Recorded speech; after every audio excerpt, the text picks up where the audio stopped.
Hey guys, Sean here at the Gardener Center. So I have yet another group of hydrangeas to talk about this week. You know, as the summer rolls on, there's just this seemingly endless parade of hydrangea varieties to talk about. So back in the early part of the summer, we started out with the oak leaf hydrangeas and the Annabelles.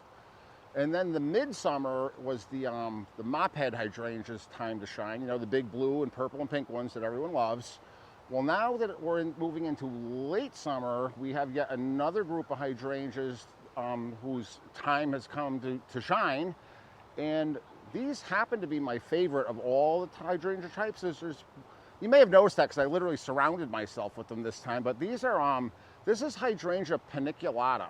And Hydrangea Paniculata is also known as the panicled hydrangea. And you still might hear some older nursery folks like myself refer to them as PG hydrangeas, and I'll explain in a little bit why we still call them that sometimes. But these are the last of the hydrangeas to bloom during the summertime, and they are my favorites for a couple of different reasons, which of course I'm going to get into, and they're breathtaking. But Hydrangea Paniculata, native to Japan, China, and parts of Western Russia. So if you're gardening with natives, this isn't going to check that box for you. But it is a well-behaved plant. It is a non-invasive plant, and I think it's worthy of any garden here in Connecticut where we do our gardening. And not only are they my favorite hydrangea type, but they're actually my favorite blooming shrub for our climate out of all the blooming shrubs. For a couple of different reasons. And number one, they're super hardy as far as hydrangeas go, and as far as any flowering shrub goes. They're super hardy, and they bloom forever. These guys start to bloom usually in mid to late July, and they go right through August and September into October. So they have a very long bloom season. So back in the early 90s, when I first started selling plants, if you went to a nursery or a garden center and you were on the market for hydrangeas, you would be shown a couple of things. You would be shown Nico Blue hydrangeas and Annabelle hydrangeas. And if you were looking for this type of hydrangea, you would be seeing Hydrangea Paniculata grandiflora. That was it. That was the only type of panicled hydrangea available back when I first started in this business. And that plant, remember I said they were native to China, Japan, and Russia. Paniculata grandiflora got introduced to the United States in the later part of the 19th century, and it was into cultivation and as a garden plant. And you'll often see really big, spectacular specimens around the older houses in your neighborhood. The old Victorian houses with big properties, you'll often see big PG hydrangeas. And the PG comes from Paniculata grandiflora. So back in the 90s when I was selling these hydrangeas, we didn't want to say Paniculata grandiflora all the time, so we all just said PG. And people still refer to them that sometimes, but there's literally has to be north of 100 different types of PG hydrangeas now. So we went from 30 years ago to probably more than 100. So, and there's a lot of reasons for that. They've been bred for different sizes, different shapes. So you can have a panicled hydrangea that grows from 2 feet tall, like early evolution up in the front here, or to ones like the Firelight back here that may grow 8 feet tall. So there's all sorts of different sizes and shapes to choose from in the PG hydrangeas. Like I said, they are super hardy. They want to grow in the full sun. These guys are great in a hot, sunny spot. A lot of people, and it makes me so sad when I see it, when people, especially in commercial situations, put the big blue hydrangeas at like a gas station or a bank where there's no irrigation and they're in full sun near a parking lot and it's really hot and they hate it there. This is a plant for a hot, sunny place like that. This is also a plant if you have a black thumb or 2 black thumbs, or if you have friends or family that you want to buy a plant for. PG hydrangeas are a great choice there. This is also a go-to for me if you want to plant a shrub for like a memorial or to commemorate an event and you don't really want to do a tree, because these guys are super easy and they live for a very, very long time once they're in the ground and they're happy.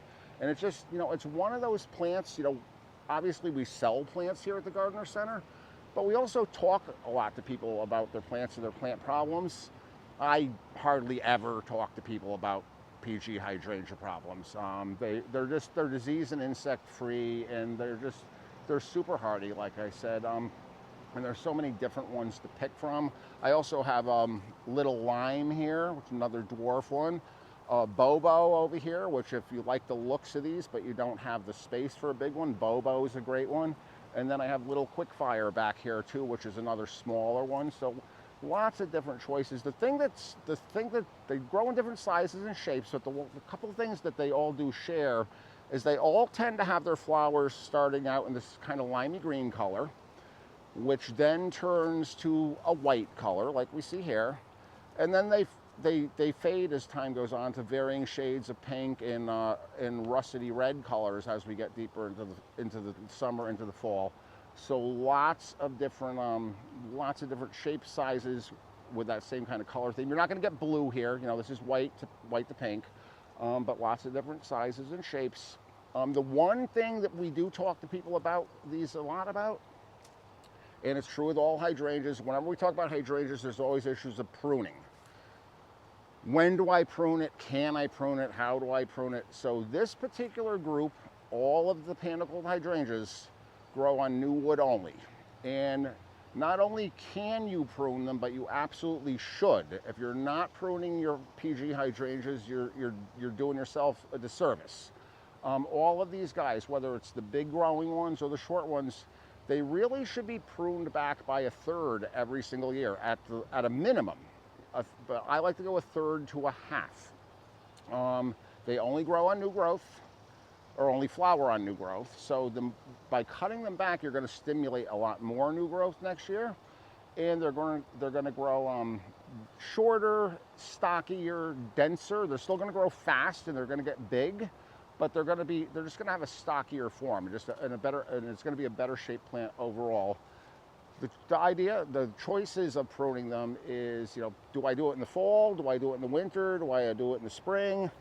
And yes, you can do it in either of those, any one of those seasons. So for any time from late fall till early spring, you can cut them back by a third to a half. I like to do it in the fall, and when I say fall, I'm talking between like Thanksgiving and Christmas. After we've had a couple of hard freezes and the plants have gone dormant and the leaves are gone, you can see what you're doing a little bit better. Go in and cut them back by a third to a half. You can wait and do it in the spring if you want to, you know, early spring before they start growing again.